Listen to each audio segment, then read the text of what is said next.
Alright, dude, we are live. What's up, guys? This is Dem Keys, and today we are going to be taking a quick detour into Rust. Well, back into Rust. Because there's certain things that I want to.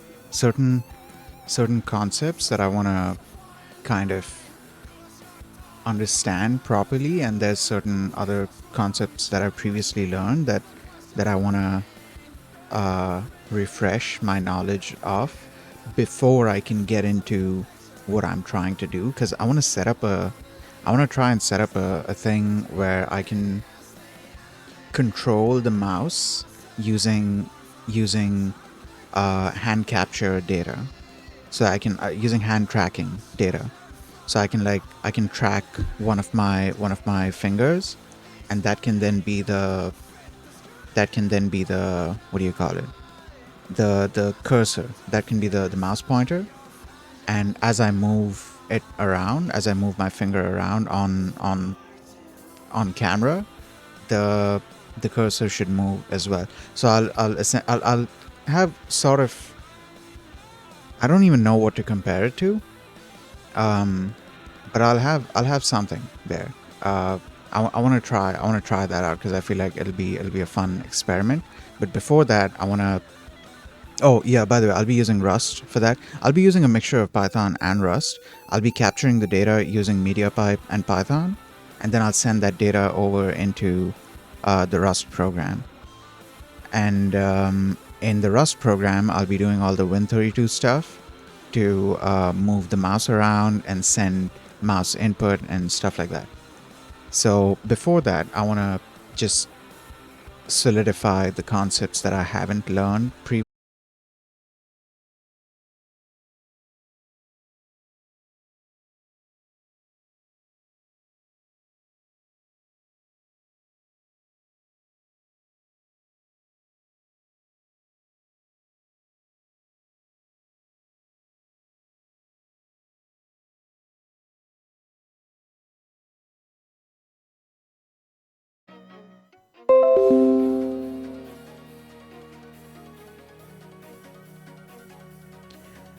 Okay, so it seems like I'm having that same connection issue again that I was having yesterday, and I don't think it's the connection itself, because I did reset the connection before starting the stream.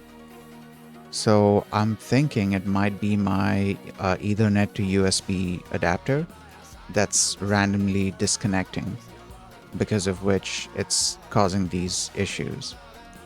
So I'm gonna need to find a solution, because the last time this had started happening, I just switched the ports. The port in which it was happening, I connected my audio interface into that, and I connected the adapter into the other port where the audio interface was connected, and then everything was working fine.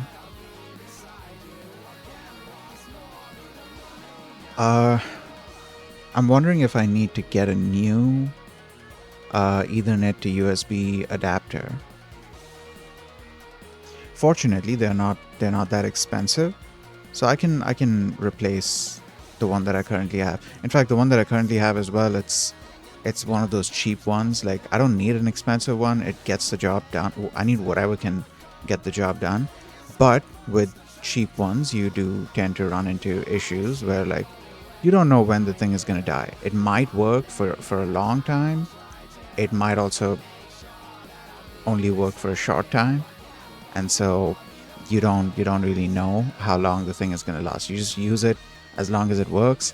And even if you're able to use it for a year and then you have to replace it, like, it's still worth it because you bought it for cheap, you know?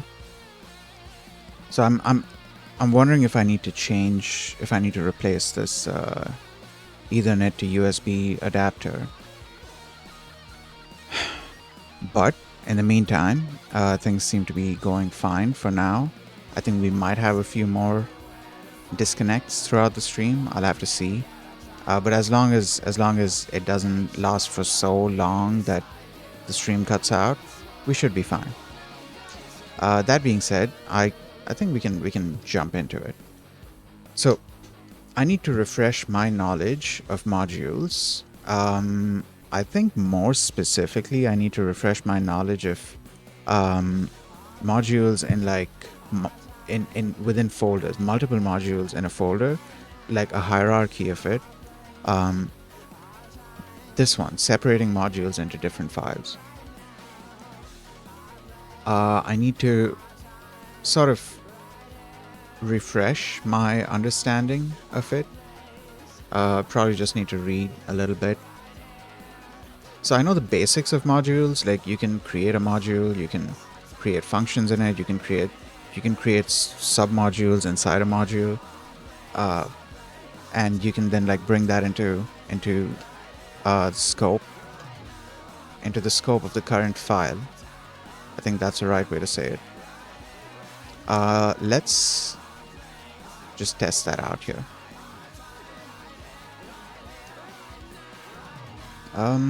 Give it a second while it does its thing. Okay, so I have my mod here. I can create another one. Let's say my sub mod. Okay, and under that I can create I don't know, some func. All right. Cool. So I have this here. Now this is defined within this file. So do I still need to bring it into the scope? Because I've like completely forgotten the whole idea with scopes, or rather what is the scope relative to? Like I know the idea with scopes. Hold on, I need to move my VTuber avatar, which I might need to update this avatar, especially once I have the body tracking set up. I could update this avatar to, well, look a little different. I could update it to something that kind of uses the landmarks that I'm capturing. Okay, so we have my mod. All right, so that's already here, so I don't need to use a using statement, right? I need to look into what the mod keyword does again, because like I know it defines a module, but like when you're specifying it like this, what exactly is it doing? I think this is specified here, maybe. Okay, let's take a look at this list. We might need to like go over the entire thing. So I know the basics of modules. Oh, there's a cheat sheet here. Here we provide a quick reference on how modules, paths, the use keyword, and the pub keyword work in the compiler, and how most developers organize their code. We'll be going through examples of each of these rules throughout this chapter. But this is a great place to refer to as a reminder of how oh shit, dude, I forgot that this existed. A modules cheat sheet. That's good. That's great for me. All right, so okay, so I'm remembering the crates thing right now. So a crate contains, let's take a look at that again. Hold on. Packages and crates. Because there was a bit of a hierarchy there as well. You have the crate root. A package is a bundle of one or more crates that provides a set of functionality. A package contains a cargo.toml file that describes how to build those crates. Okay, so my current thing has a binary crate. I don't remember if I still have the library crate. I'm not sure. But okay. The crate root is a source file that the Rust compiler starts from and makes up the root module of your crate. We'll explain modules in depth and so on. So, okay. A package is a bundle of one or more. Wait, I read this already. Cargo is actually a package that contains the binary crate for the command line tool you've been using to build your code. The cargo package also contains a library crate that the binary crate depends on. Other projects can depend on the cargo library crate to use the same logic that the cargo command line tool uses. Okay. A package can contain as many binary crates as you like, but at most only one library crate. A package must contain at least one crate, whether that's a library or binary. Okay. So then the crates contain modules, right? I'm guessing that's how it works. So like we can move on from this one and move on to this here. So start from the crate root. When compiling a crate, the compiler first looks for the crate root file, which for a library would be lib.rs, and for a binary it would be main.rs. It looks for the root file for code to compile. Declaring modules. In the crate root file, you can declare new modules. Say you declare a garden module with the mod garden thing. The compiler will look for the module's code in these places. Okay. Inline within curly brackets that replace the semicolon. Oh, that's how it works. Okay, so wait a minute. So does that mean I'm declaring the module here? Like, how's that working? You can declare new modules. Say you declare a garden module with so-and-so. The compiler looks for the modules in these places. Inline within curly brackets that replace the semicolon following the mod garden words, or in the source file, or in the file source garden, or in the file. Oh, okay. Oh, okay. So I'm guessing what's happening here is I have a mod file folder here. So when I declare mod file 01, it'll first look for mod file defined here. If it's not defined here, then it looks for it elsewhere, like in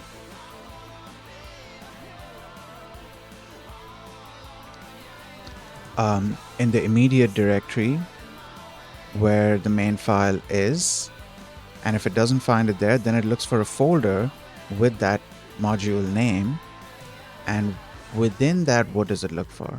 Because like within that, I'm not specifying something.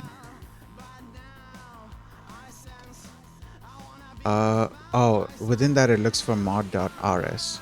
Okay, so in this scenario, it's finding mod file 01.rs. Okay, so at what point, like, okay, I'm declaring this. What does that mean? I'm declaring it, but like within that, I have something 01. What is something 01 here? Something 01 is part of something 01 is it's within this mod file folder, mod file 01 folder. So I think this gets covered in the next segment, in a later segment, not necessarily the next one.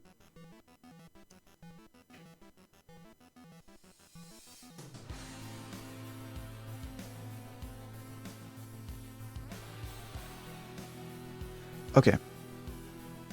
Declaring submodules. In any file other than the crate root, you can declare submodules. For example, you might declare mod vegetables in garden.rs. Okay, hold on. Let's see if I have done that. I have a similar example here. Okay, I've declared something 01 within this, and I made it public as well, so that I can access it from mod file 01. So that is why I'm able to do this, basically.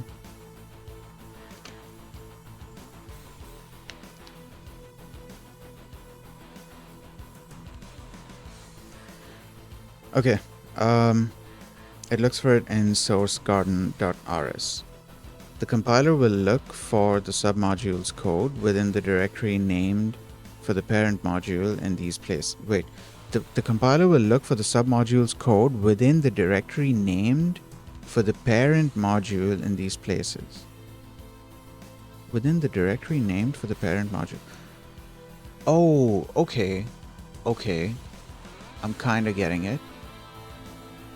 It'll look for the submodule's code within the directory named for the parent module in these places. It'll look for it inline, directly following mod vegetables within curly brackets. Okay, all right. So that would be a situation where, let's say I declared it, let's say I did something O2 like this, and then I would have access to give IntelliSense a second. Oh, I forgot. Rust semicolons. I've been doing Python for the past week, so I kind of forgot. Okay. So mod file 01.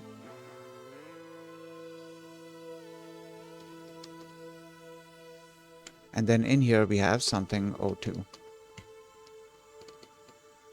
And that doesn't have anything currently.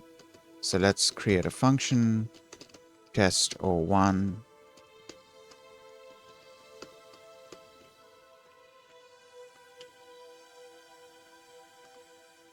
And then we should be able to access that. Okay, great.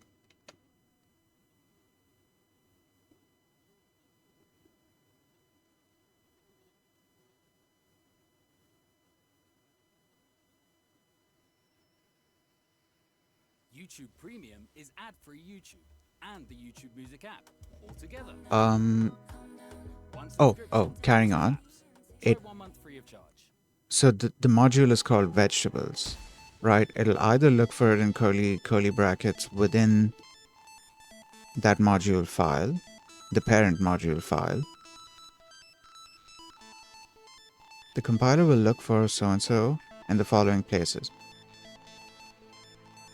Where are we declaring? Okay, so this is a submodule. You declare in any file other than the create root, you can declare submodules. For example, you might declare mod vegetables in garden.rs.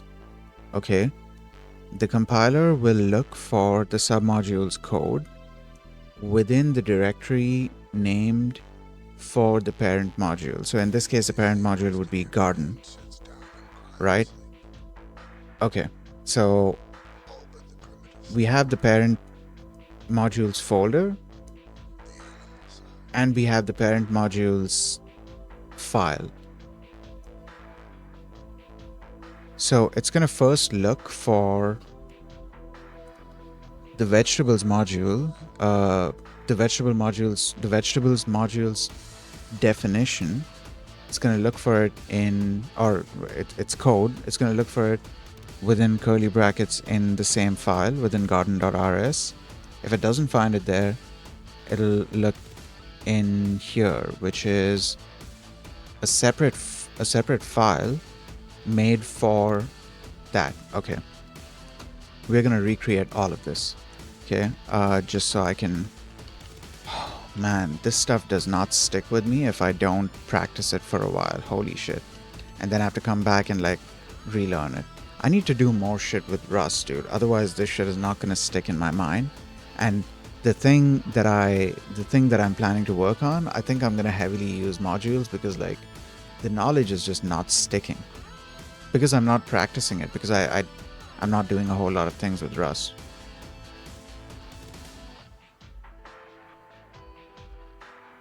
To be fair, I can change that.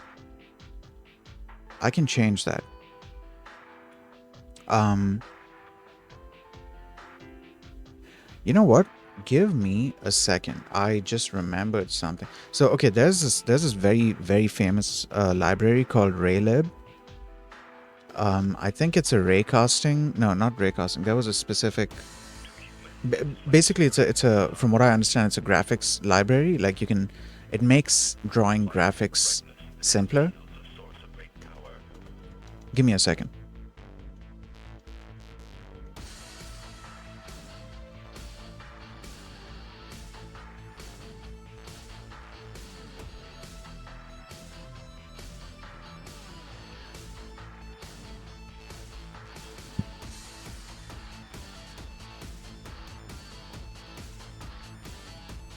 Actually, I need to step away for like 30 sec. You know what? I need to take a quick break. I'll take a toilet break and come back. BRB.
All right, I'm back. Now, back to what I was looking up. I wanna look this thing up so I can like give proper information and not accidentally give wrong information. From what I know, it's a graphics library. Okay, so on GitHub,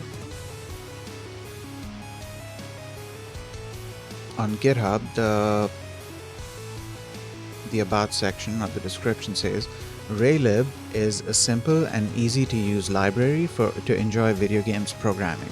Raylib is highly inspired by so and so, so and so, so and so. And it's especially well suited for prototyping, tooling, graphical applications, embedded systems, and education. So I could use this because I remember somebody did make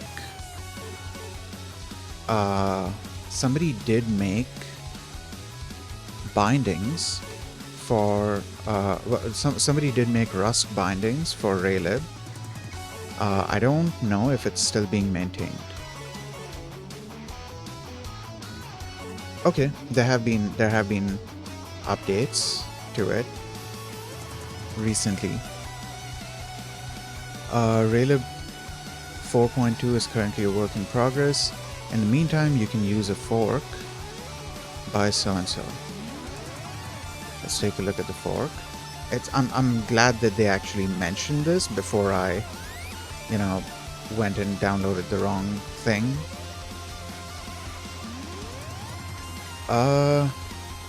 Okay, so this person's fork.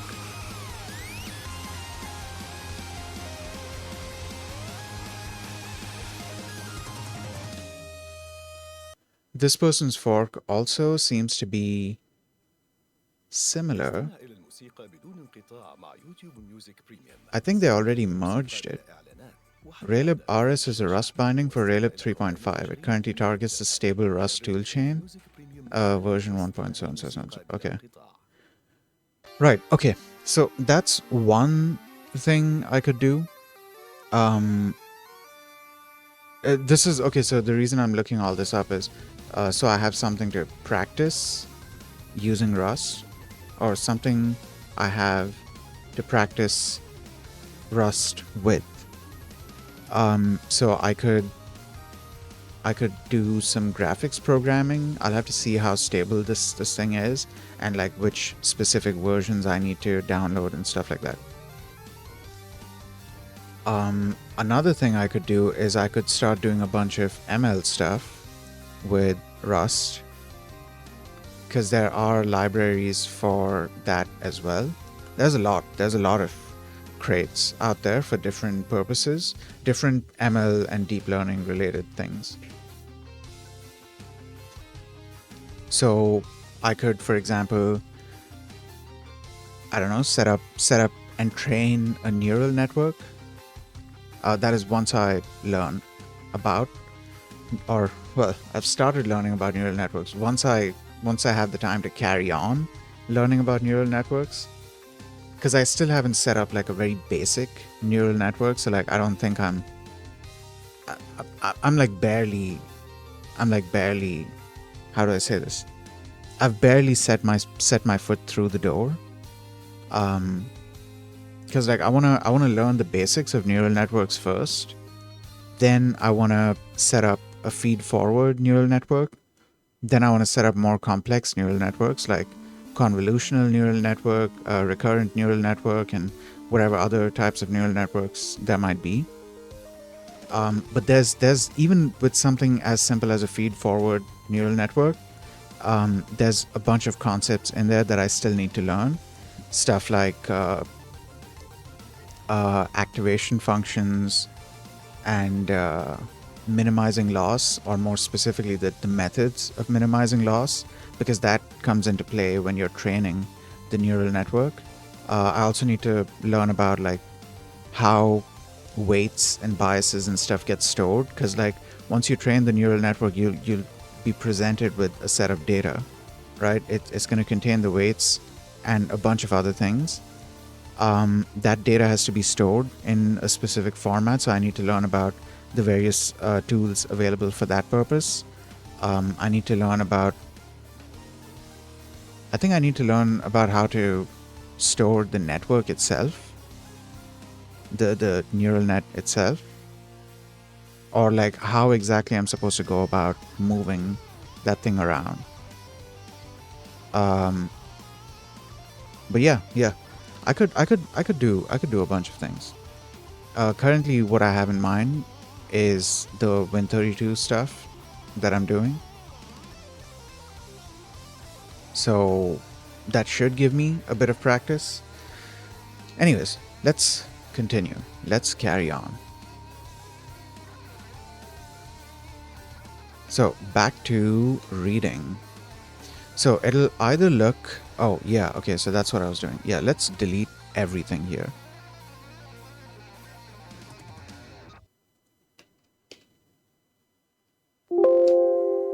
I'm gonna have to give it a couple of seconds after I've deleted everything.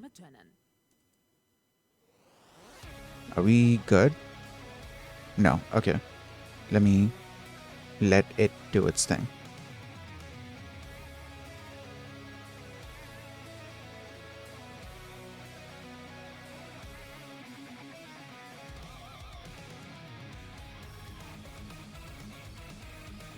Okay. I think we are good, right? I don't need to wait for the analyzer to finish. It's fine. Okay. So here's what we're gonna do. We're gonna create modfile01.rs.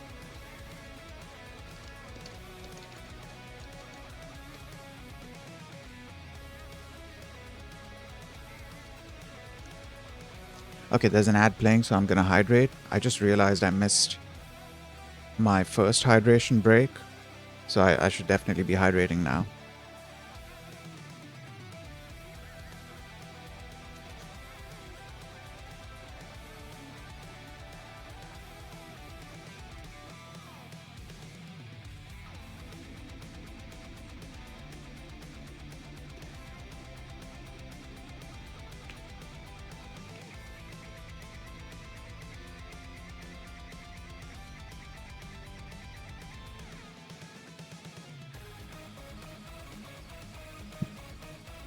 Oh, I think the ad is over. Okay, cool. Welcome back. So, we have modfile01, right? Now, do I need to define... Because, like, this is a file. This is a file called modfile01. Do I need to declare the module within this, or can I directly declare... Actually, you know what? Let's try declaring a function here. I don't know. Let's say mf01 underscore sum underscore func 01. All right, so save that. And now here I can do use modfile 01.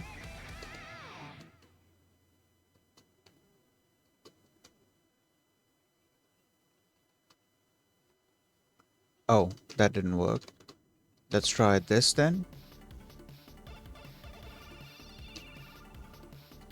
Does that work? Okay, so what is going on here? Should I have... Oh, that's a warning. Okay. So I'm then declaring it here, and then I'm able to do this and this. Okay, so what is happening here? Let's go back up here, right? I've created a file. So what I've done here is I've declared a garden module with mod garden. Right, I'm trying to like understand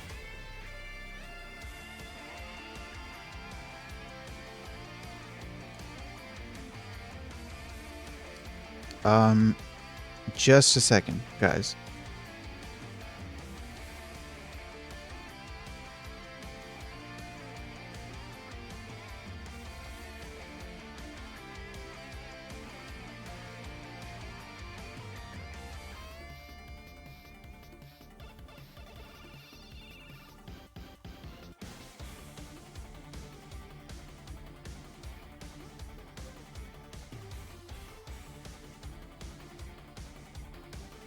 All right. Okay. So I'm trying to understand the proper way to look at this, the proper way to think about it. That is why I keep like trying to look deeper into it in detail and understand exactly what is happening. Okay. So I'm declaring a garden module, right? I'm declaring it here. I'm declaring it here in main.rs. When I declare this, the compiler will look for this module so okay, I'm declaring it here, but then in order to avoid having to use modfile01, I then have to have a use statement as well, right? So then I can directly access the function. Yeah, there you go. Wasn't there some... Oh, I just noticed that this thing got added.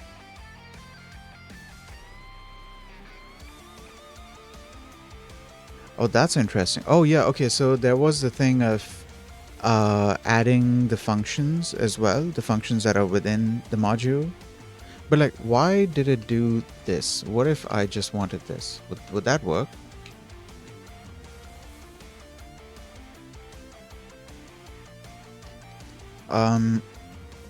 You can use as to change the binding name of the import. What's the error though? I'm looking at the warning, right? The name mod file is defined multiple times. Mod file 01 must be defined only once in the type namespace. All right, let's try commenting this out. Does this work? This doesn't seem to work. Right, okay.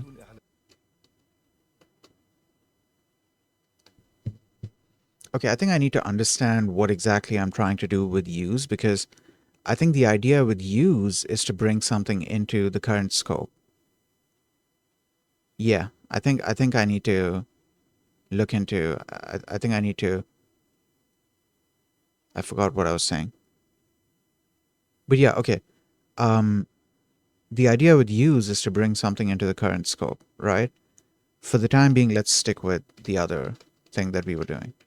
So we declare mod file here. Why is there an error? Okay, so we declare mod file here. Because we have declared mod file here, the compiler is going to look in 3 places for the code for mod file 01. Right? The first place is going to be in this file, so meaning inline, as in right after this.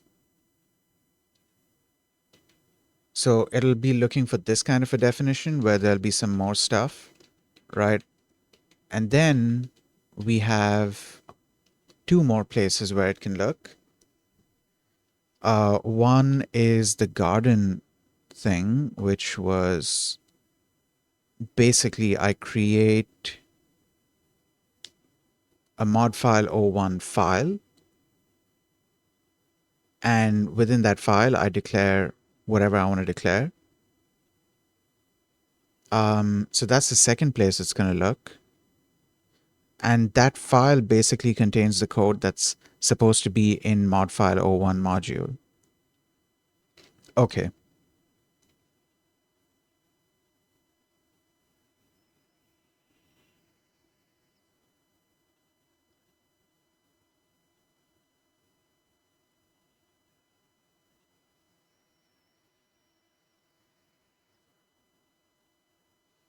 And then the third place it's going to look is if I created, for the time being, let's delete this.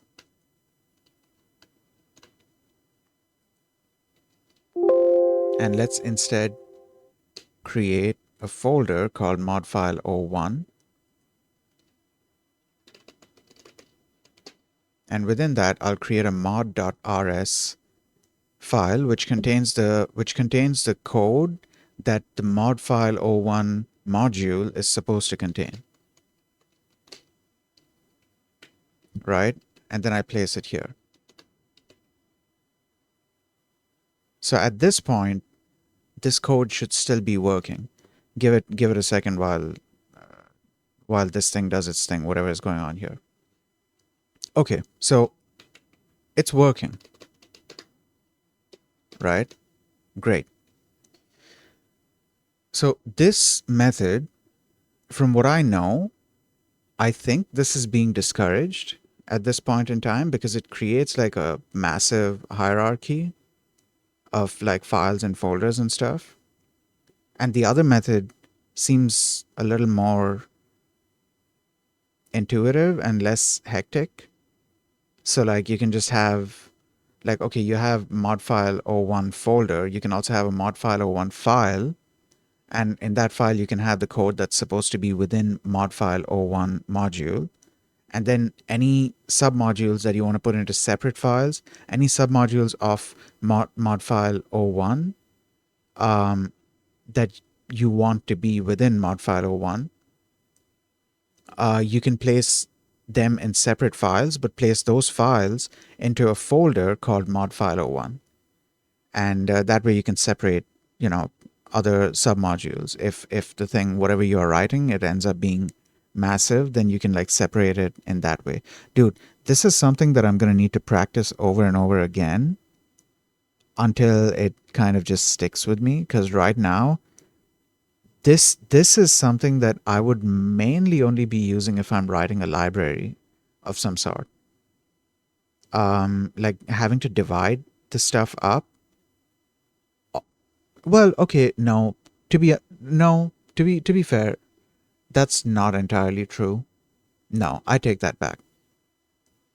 Well, okay, it's kind of true because like okay, even if I'm well, yeah, okay, it's kind of true. It's kind of true, but not entirely true because like even if I'm writing a complex program, not writing a library, I would still be writing. There's still a chance that I would be writing modules to like separate functionality and organize code in different ways. Um, so yeah, okay, you know what? Then I don't need to worry about not being able to practice this too much because eventually I will be using it quite a bit.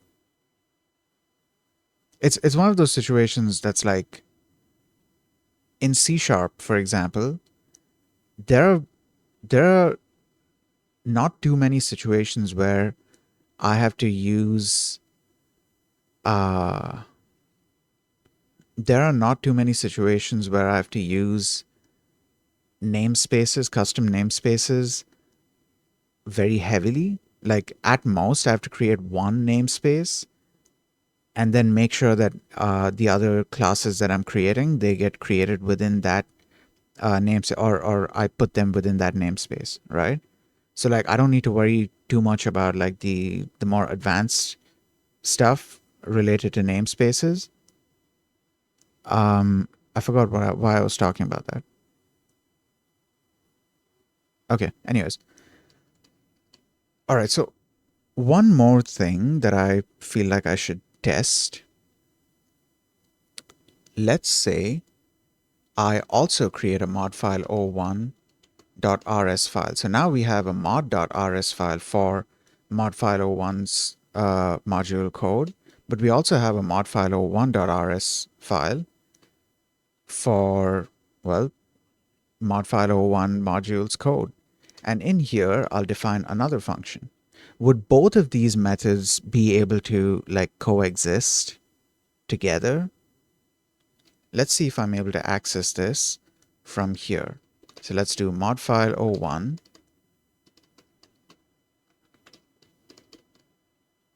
And there it is. Okay. Wait a second. This is not giving me the option for the first method. Where's the first method? Oh, okay. So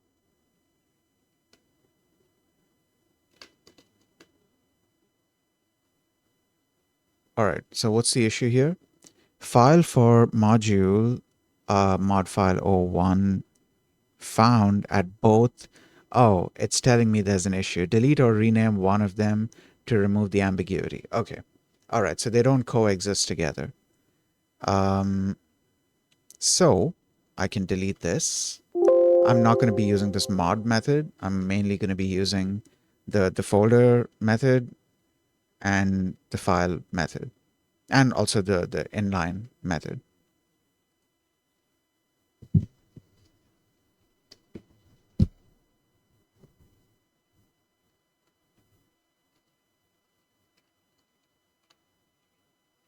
Okay, so I can change this to O1, and then there you go. Great. Awesome. Okay, so that's kind of cleared up for me now. Now moving on to submodules. So declaring submodules. If in any file, I mean I feel like I can apply the exact same logic here as well. So I guess it would go without saying I declare the submodule within this file. So let's say what should I call this? I don't know, submod file o1. So let's declare that. It's throwing an error probably because there is no module named that. Unresolved. Okay, cannot find the file. So let's give it a file to find. Submod file o1.rs. So we have that, and then this error should go away as soon as the analyzer is done doing its thing. Okay, there you go. So it works. Awesome. So then in here, I can do something like, I don't know, smf01 underscore sum underscore func 01. To make this accessible to the outside, make it public. And then in here, I can do mod file 01, submod file, there. Okay, so that's how you create modules and submodules. Great, awesome. Was there another method I could, oh yeah. So the other method was doing it inline. So I could do submod file 02, even though it's not a file, but I'll just, do it. And then in here, I can create a function, sbmf, was it sb? No, smf02 underscore sum underscore func 01.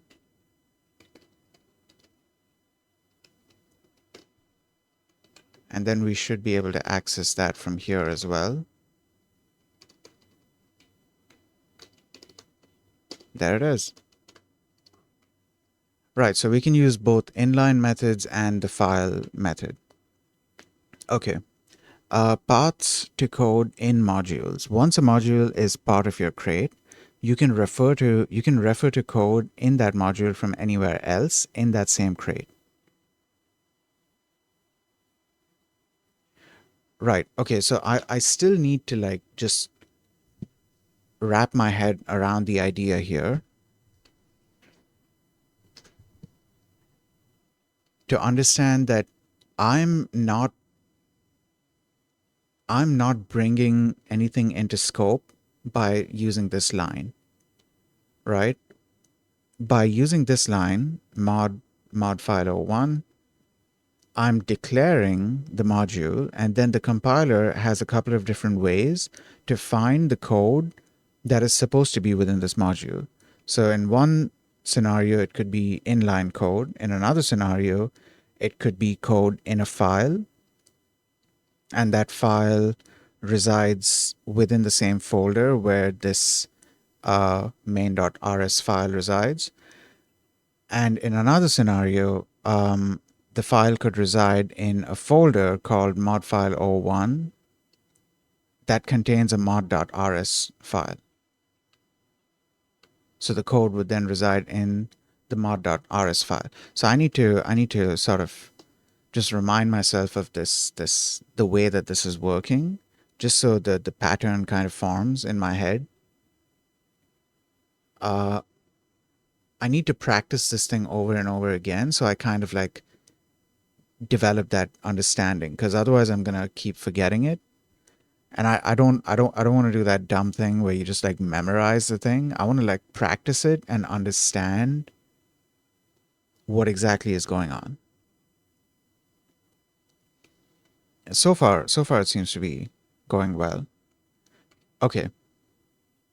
Once a module is part of your crate, you can refer to the code in that module from anywhere else in that same crate. As long as is the music still going? Also, I think I missed a hydration break. Give me a second. Let me just make sure the music is still... Nope, the music stopped at some point. And now it's going to continue. Okay, let me hydrate and then we'll get back to reading.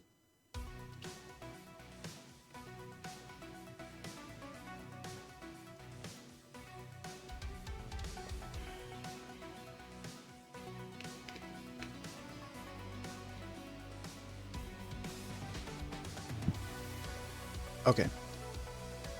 Once a module is part of your crate, you can refer to the code. You can refer to code in that module from anywhere else in that same crate, as long as the privacy rules allow. as long as the privacy rules allow using the path to the code. So I'm guessing this is basically the path to the code, or this is what they mean. For example, an asparagus type in the garden vegetables module would be found at create garden vegetables asparagus. Okay. Then private versus public code. So that's where pub mod comes in. And then finally we have the use keyword. So we'll get to the use keyword as well. Dude, I'm glad that this cheat sheet exists, because this kind of just refreshed my knowledge of all of the other stuff that I'd learned. Like, I'd spent time reading a bunch of these things, and we went through like all the examples and everything. And fortunately, thanks to this cheat sheet, I didn't have to go through all of that again. I do need to look into, because like, okay, now I know about the separating modules into files. What I do need to look into is the using thing, the use keyword. Where does that get? Bringing paths into scope. Okay. Oh, that was here. So I need to look into this a little more deeply. I think this small segment here is not going to be enough. But you know what? Let's find out. What is this doing? This is giving an example, and so and so, so and so, so and so. Okay, great. Awesome. Why is it doing pub mod garden here? Why is garden being made public if it's within the main.rs file? The pub mod garden line tells the compiler to include the code it finds in garden rs, which is so and so. Yeah, but why pub? Why make it public? Here, pub mod vegetables. I understand pub mod vegetables though, but like garden is like, yeah, why pub mod garden? Is it because does it have to do with the use statement? Like, okay, what if I just added a public modifier here? The reason I'm trying to understand what is the point behind that is because there's nothing else that's going to be accessing this. At least the way that we have set it up, the way that we have it set up right now, nothing else is going to be accessing it from the outside. I mean, would something be accessing it from the outside? Okay, fine. So crate is the current crate, and it's going to contain all of the stuff that we have within that crate. So I can add the using statements and stuff.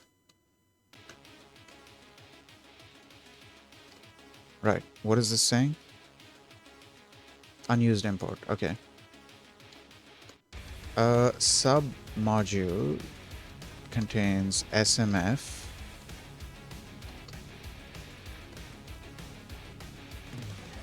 O1. Okay.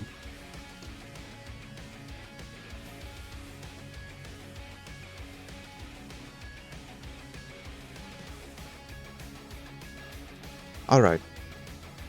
Yeah, let's go and read that whole thing. Yeah, I'm still trying to understand why exactly pub is being used here, because like you're declaring it at like the root level.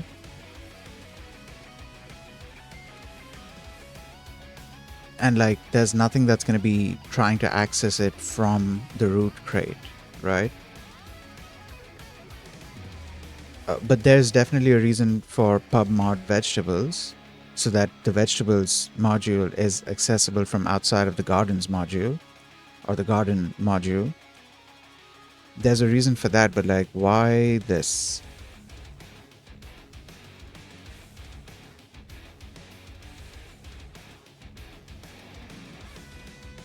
Okay, so there was this whole example that they, and this was all super helpful, by the way. Like, we did all this previously. I've I believe the stream VOD is, it should be up. I don't see a reason why it wouldn't be up. We did all this. We went through all of this stuff. We read through all of it, and it was good. But like, I don't want to have to read through all of this again. I'm happy with that cheat sheet. The most having to read through it again. I guess one good thing is that like I didn't completely forget the information. I kind of just needed like a refresher, I guess you can say. I just needed that information to be refreshed in my mind because I had like kind of forgotten bits and pieces of it. I just needed to get that thing back. And going through that cheat sheet, it brought everything back. Or, well, not just going through the cheat sheet, but like going through the cheat sheet and practicing the stuff, like doing the stuff practically, it brought everything back instantly. Let's read that bullet point before we go further. Actually, let's finish the private versus public thing as well. I was hoping to look into ownership today, ownership, borrowing, and lifetimes. But like, I'm not sure that's going to happen. I can do it off stream though. That's not a problem. I can finish reading that. So there were a couple of things that I wanted to look into before I start doing more serious stuff with Rust. One was understanding ownership, and then references and borrowing and the slice type. So this entire section, understanding ownership, I already know about structs and I know about traits, which fortunately I still remember that stuff. You know what? Let's test it out. Let's test it out real quick. Struct, my struct, O1. How do you declare variables here? Let's do num O1. I32, is this how you do it?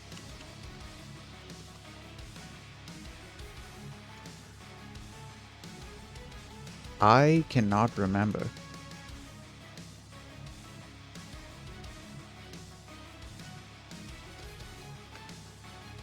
Is this how you're supposed to do it? Or is it this? Oh, I think it's this. Okay.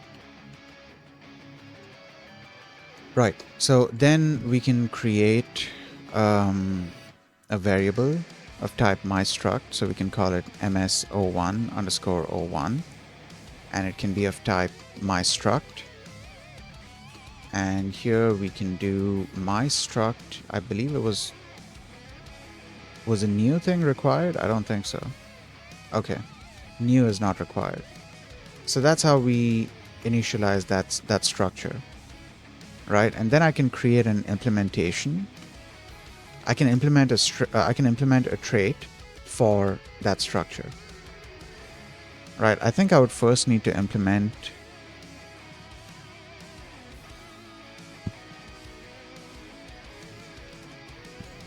I think I would first need to create the trait, right?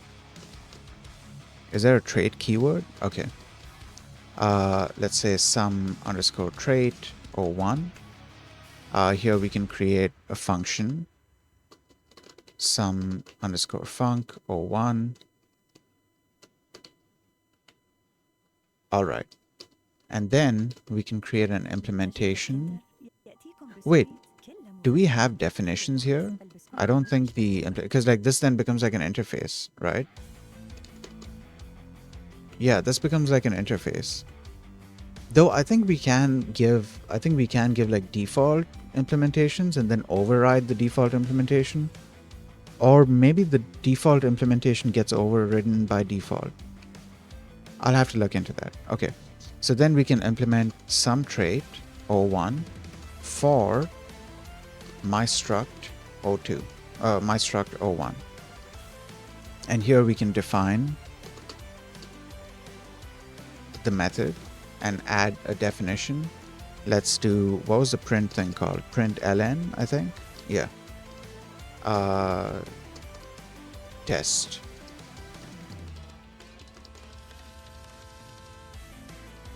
Oh, is public not required here? Unnecessary visibility qualifier. Okay, public is not required here. It's also not required here. Okay. Great. So are we good now? All right. So since I've implemented this trait, there's a warning there. What's the warning? It should have, oh, that's a camel case thing. Convert the identifier to, nah, okay. So if I've done everything right, I should have access to some func01 from here. Now, how do I access it? Like this? No. What about like this? Okay, I don't have access to it. Oh, there was a thing. I think it was self. I forgot. I think it was this.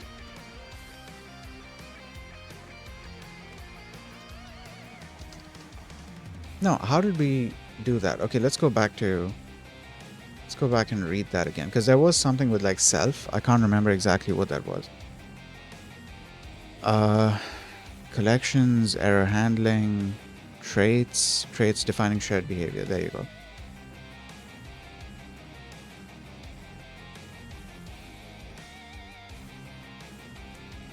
All right, so we define a trait like this. Oh, so you have to give self in there. Hold on. Do I need to make this a public trait? Well, okay, there's also the self thing that I didn't specify there.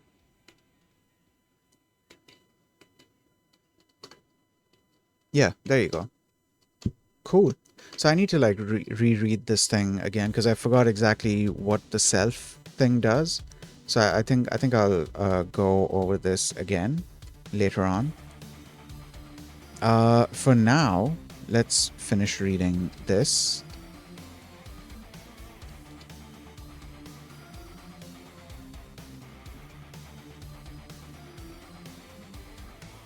Also, let me hydrate real quick.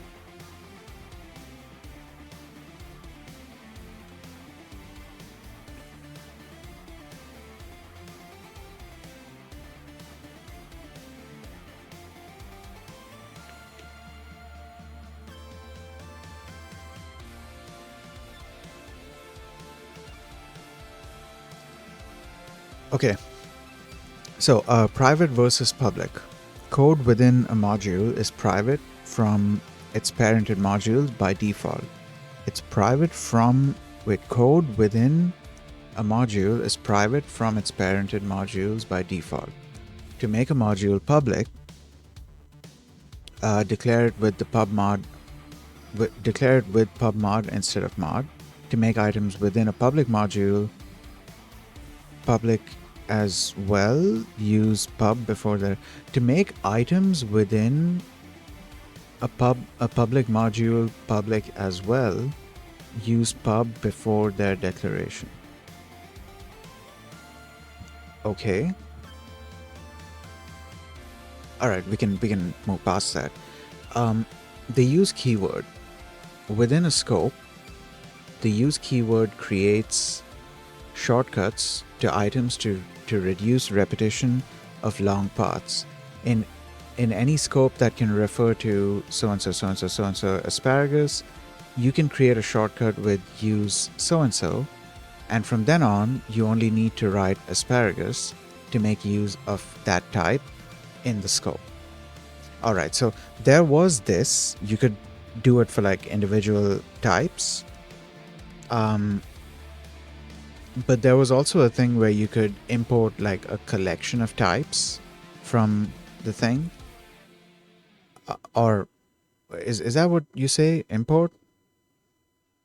Or you could create a shortcut. Let's call it that. No, you could bring multiple types into the scope without having to use multiple use statements. So you could do all of that if they were all within the same module. For example, if I had let's do this. Okay, 03, 04, and I mean this is not just for types. I believe this is for methods as well. Yeah, I believe it's for methods as well. Does it mention that it's specifically for types? Oh, yeah, well, no, it doesn't say it's specifically for types. You can create shortcuts to items to reduce repetition of long paths. Okay. So if I'm doing that, then I can do something like, hold on, let's get rid of that. Let's bring this here. Where's my main? Let's also get rid of this.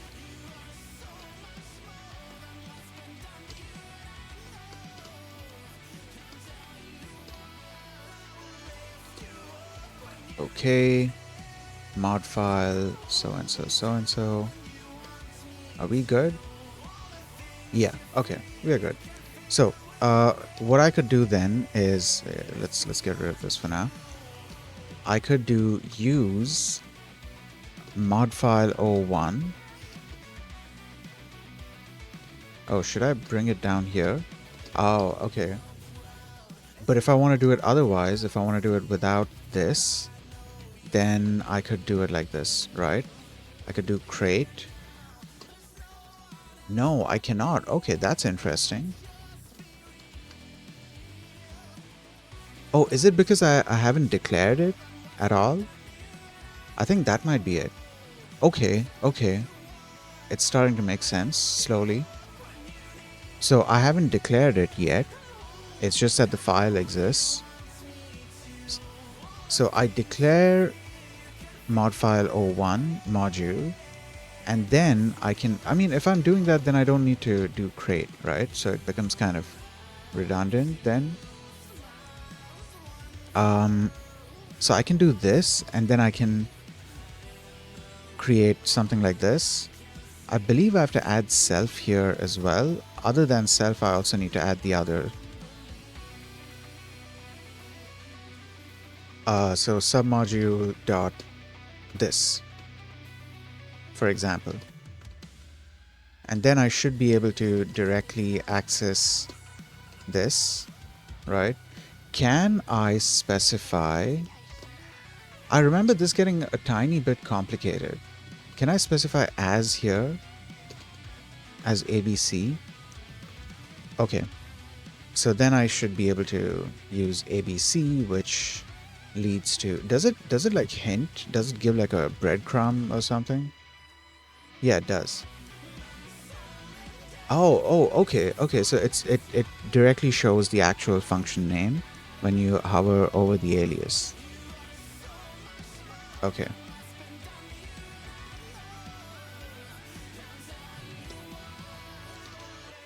Sub mod file 01. Okay. And then we can... I can also give an alias here. DEF. Okay, great. Where was I? Okay, yeah, we can start reading this thing, right?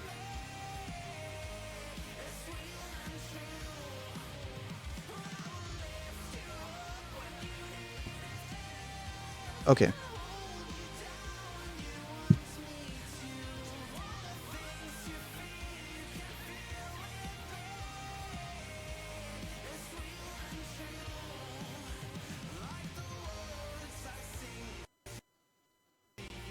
All right. Bringing paths into scope. Is the music still going?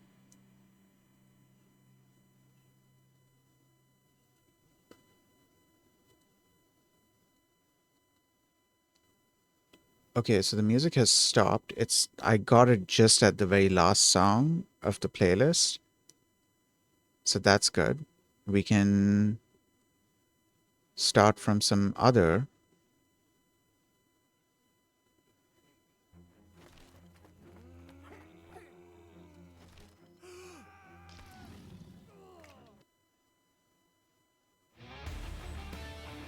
Let me just make sure that this is not too loud. Because I think some tracks were a tiny bit loud. Well, tiny bit louder than the others. I think so. And if that, well, I mean, even if it ends up being a little extra louder, with how low I've kept the music volume, it's not really gonna drown me out. So I guess we're fine. Right, let's carry on. Bringing paths into scope with the use keyword. Having to write out paths to call functions can feel inconvenient and repetitive. In listing so-and-so, whether we choose the absolute or relative path to the add to waitlist function, every time we wanted to call add to waitlist, we had to specify, okay, absolute and relative paths. This was another thing that I was a tiny bit confused with, but I'm not going to get into it right now because I'm going to get distracted again.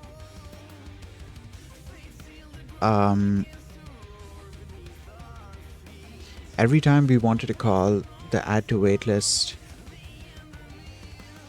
function, we had to specify front of house and hosting too. Fortunately, there's a way to simplify this process. We can create a shortcut to a path with the use keyword. With the use keyword once, and then use the shorter name everywhere else in that scope. Okay, so we bring create front of house hosting module into the scope of so-and-so. So I'm trying to think in what scenario. So, okay, front of house is defined here, right? So why would they need to use create? Why would I need to use create over here if, for example, oh wait, why is this giving an error?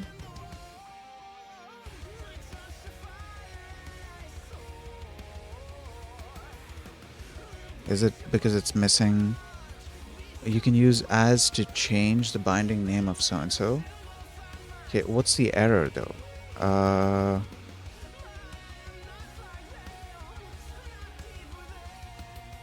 The name mod file is defined multiple times.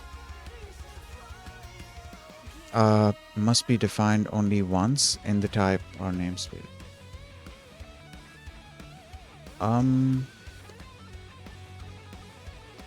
Okay.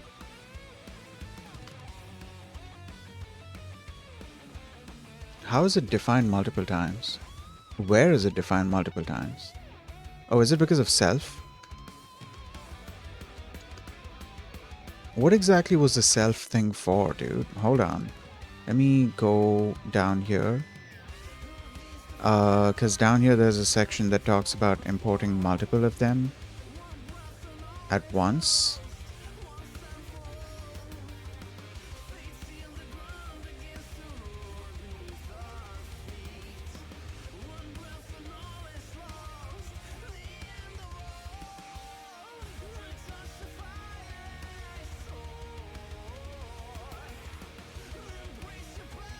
Using nested paths. Okay. What was the self thing for?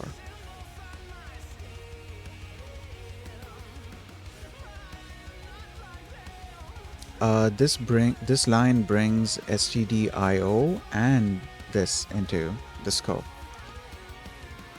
All right. Okay.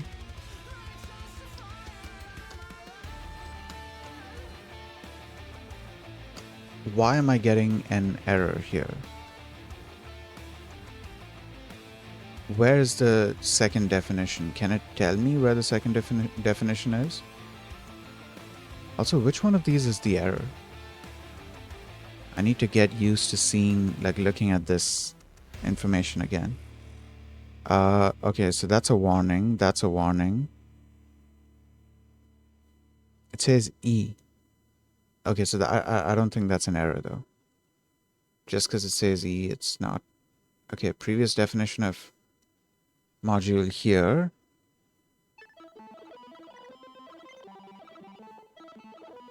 Right, where is the error being... Okay, so the error is being detected here. Previous definition of the module here, you can use as to change the binding name of the import. self as so and so. Okay, what's the issue exactly?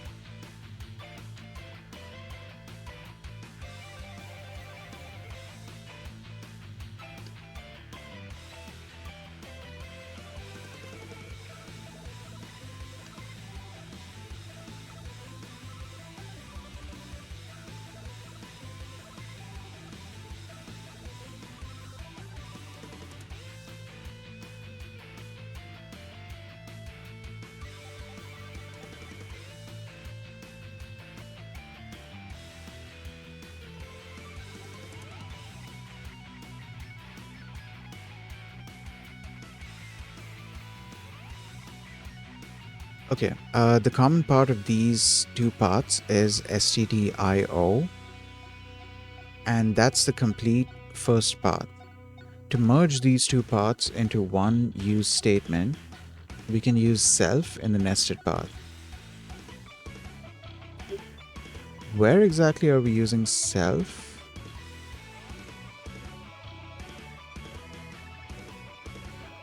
Oh, okay, hold on.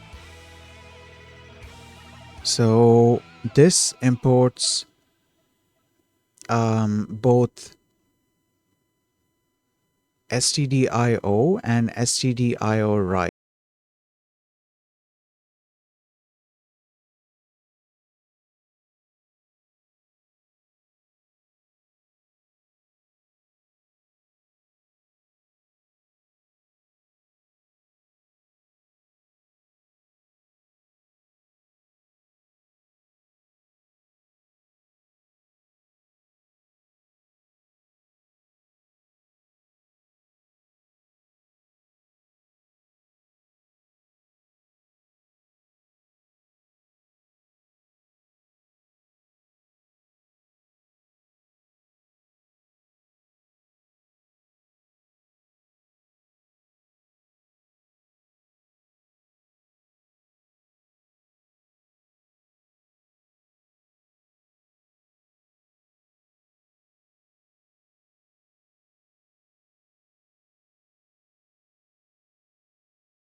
something that's very obvious here, but like I'll get it in a short while.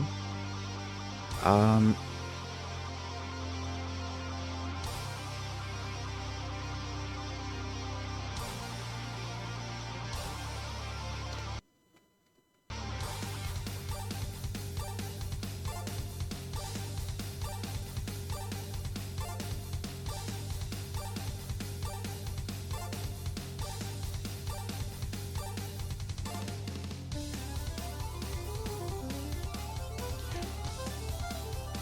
wait, what if, okay, so I did mod file here. Yeah, no, okay, that's not it.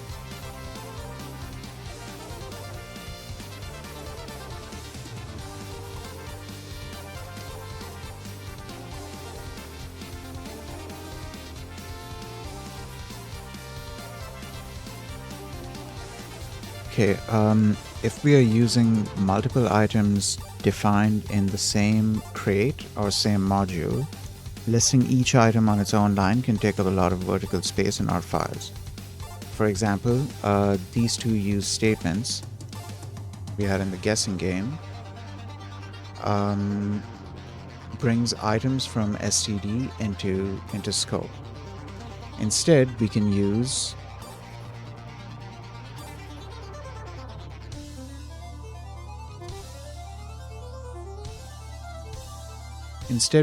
nested paths to bring.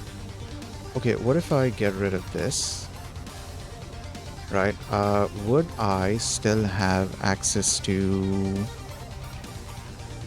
mf01 sum function? Actually, I could do it here, right? Right, so if I'm able to do it here, am I also able to do it here? Okay, so it is importing, like without the self thing, it is importing, it is bringing modfile01's contents into scope, right? That's great. But like, what exactly do we use self for then? Let's go back here. In bigger programs, bringing many items into scope for the same crate or module using nested paths can reduce the number of separate use statements needed by a lot. We can use a nested path at any level in a path, which is useful when combining two use statements that share a subpath. For example, so-and-so listing shows two use statements, one that brings stdio into scope and one that brings stdio right into scope. The common part of these two paths is stdio,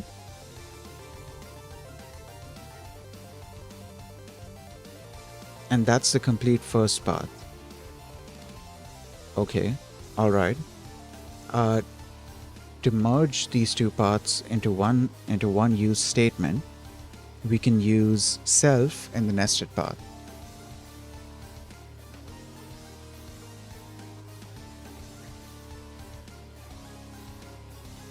I still don't get it. Cause like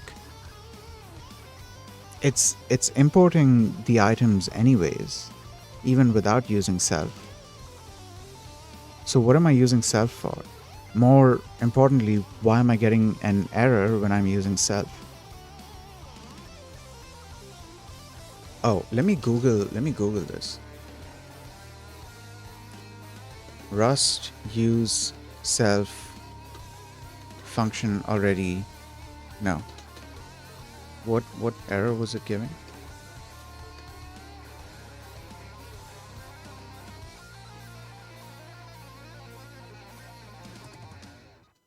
Is defined multiple times.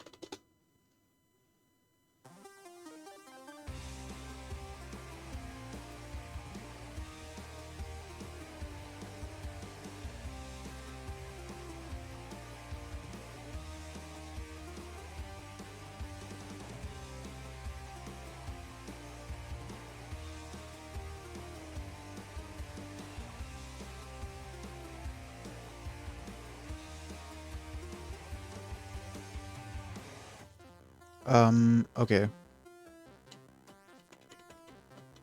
Use self error. Rust self or error and reuse self in case of error. No.